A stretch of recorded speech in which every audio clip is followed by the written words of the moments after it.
All right, today we are going to talk about 3-4 parallel and perpendicular lines. So by the end of this lesson, you'll be able to use these relationships of these two lines to a third line to decide whether the two lines are parallel, perpendicular, or perpendicular to each other.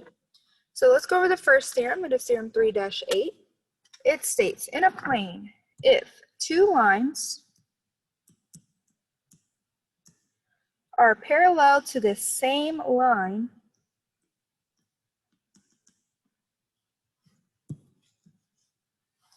I'll put an arrow here because I don't have enough room. So same line, then they are parallel to each other. So if you look at our diagram, remember these two little things, those little arrows mean that they are parallel. And then also these mean that they are parallel. So they have to have the same number of arrows. So the line A and B are parallel to each other. Remember this thing also, that little symbol right there also means that it is parallel. So A and B are parallel to each other. B and C are parallel to each other. So B is parallel to both. It's parallel to A and it's parallel to C. So since B is parallel to both of those lines, then that means all three of them are parallel to each other.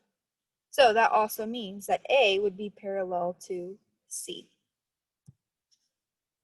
The next theorem, theorem 3-9, states, in a plane, if two lines are perpendicular.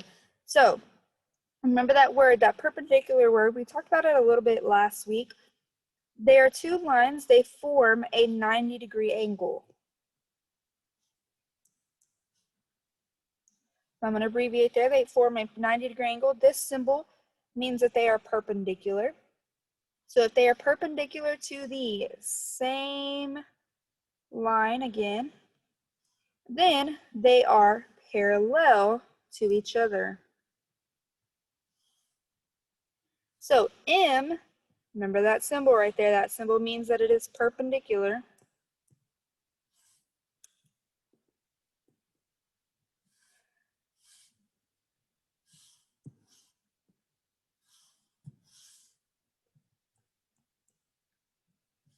So M is perpendicular to T.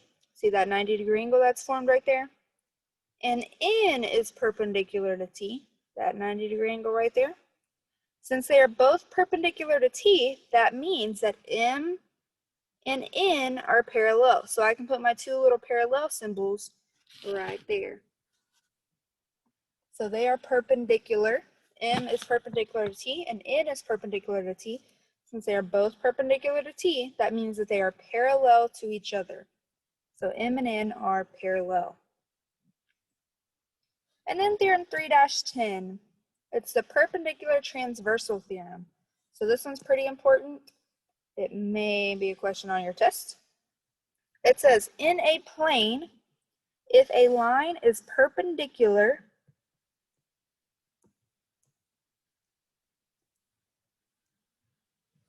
to one of the two parallel lines, then it is also perpendicular to the other.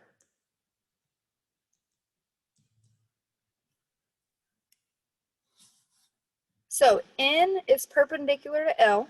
So N and L, you see that they have that 90-degree angle symbol there. And L is parallel to M. See these two little arrows? Remember those mean parallel. So 90-degree angle, it's perpendicular.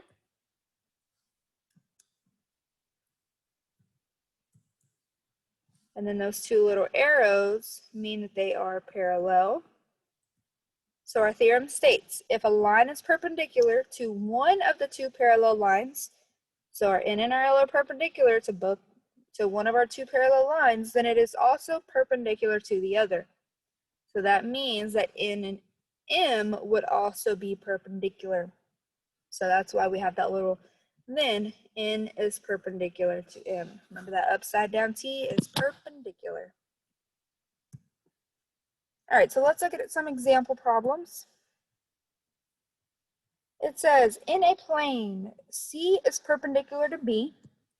So right here, C and B, so here's our C and our B. They are perpendicular, they form that 90-degree angle. And B is perpendicular to D. So B and D are perpendicular. Here's that 90-degree angle. And D is perpendicular to A. So here's our 90-degree angle on this side. Prove that C is perpendicular to A. So in geometry, we have these things called proofs, where they tell you something, it's going to be true. So we already know that C and A are perpendicular. We know that they are going to form a 90-degree angle, but we basically have to tell why. So we have to give the reason why. That's basically what a proof is. So if we look at our theorem, so let's go back up to our theorems here. So let's try to find something. We're given that these two lines, C and D, so we're given that C and D are both perpendicular to B, right? And we also know that D is perpendicular to A. So we basically have to figure out how to say that C and A are perpendicular. So let's go back up here and look at our theorems.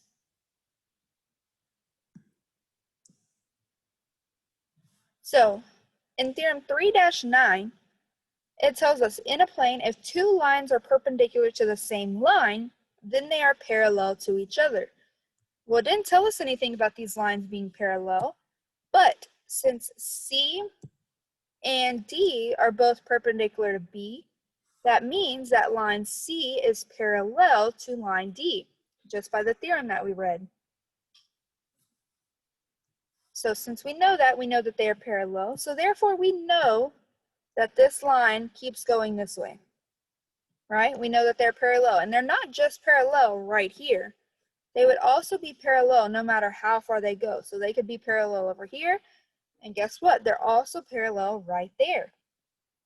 So since they are parallel at line A, since we know that C and D are parallel, then we would know, if we go back up here and look,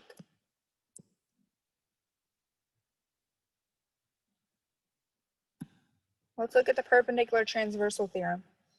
It states, if a line is perpendicular to one of the two parallel lines, then it is also perpendicular to the other. So basically we can use that here because our A is perpendicular to D. Since they are parallel, then we would also know that A is perpendicular to C. So since C and D are parallel, that's what we figured out first, then we would know that C is perpendicular to A. Let's look at your next one. So it says the image is a section of a subway map. The yellow line is perpendicular to the brown line. So the yellow and the brown, they are perpendicular, so we can put a 90-degree angle symbol there. The brown line is perpendicular to the blue line, so these are perpendicular. We can put a 90-degree angle there. And the blue line is perpendicular to the pink line. We can put a 90-degree symbol there because they are perpendicular. What conclusion can you make about the yellow and pink lines? So I want you to look at this picture. Go look back up at your theorems. What do we know about these two lines? Submit your answer and then we'll go on to the next problem. All right, this next one says, a carpenter is building a trellis for vines to grow on. The completed trellis will have two sets of diagonal pieces of wood that overlap each other. If pieces A, B, and C must be parallel, so we know that A is parallel to B, which is parallel to C. What must be true of angle 1, 2, and 3? So we know that all three of these lines are parallel. And then we have this line right here. So if all three of these lines are parallel here, and they make these angles, so they're all tilting the exact same way, and then they come to this line, what do we know about those angles? So if you just look at the picture, don't they all look the same? Yeah, right? So all three of those angles are congruent. So if we have all three parallel lines, they're all the same degree going through this picture here. So since they are all the exact same, all three of these angles would be the exact same measure. All right, so this next problem that you're going to do is actually this one down here at the bottom. These two go together. They're just in the wrong spot. So it says the carpenter attaches piece D so that it is perpendicular to piece A. If your answer to part A is true, is piece D perpendicular to pieces B and C? So let me go back up here and draw the picture for you. It says the carpenter attaches piece D so that it is perpendicular to piece A.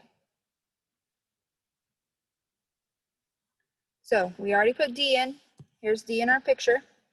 It's perpendicular to piece A. So I'm going to clear all this out so we can have the picture here. So D and A are perpendicular. Is piece D perpendicular to pieces B and C? So it's either true or false. Is D perpendicular to B and C or no? So it is perpendicular to A, so you got to figure out, is this angle that it forms right here a 90-degree angle? Yes or no? That's all you got to answer.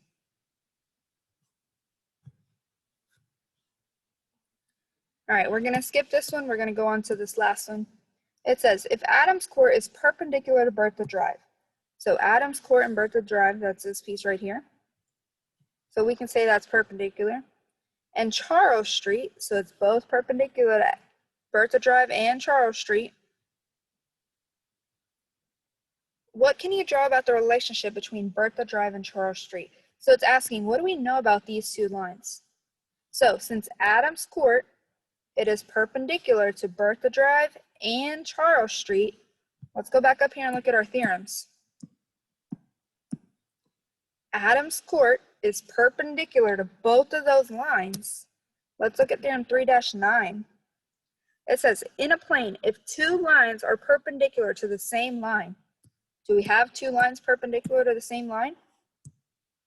Yeah, right? Bertha Drive is perpendicular to Adams Court. Charles Street is perpendicular to Adams Court.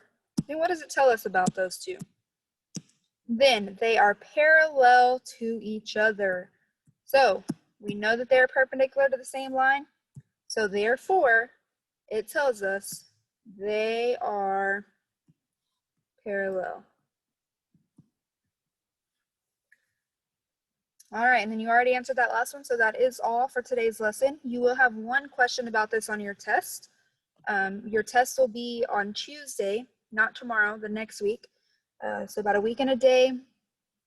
Next Monday, we'll have a review. So there's only one question about this lesson on your test, which is pretty similar to some of the other lessons that we have gone over. So just make sure you understand this, and we'll see you tomorrow.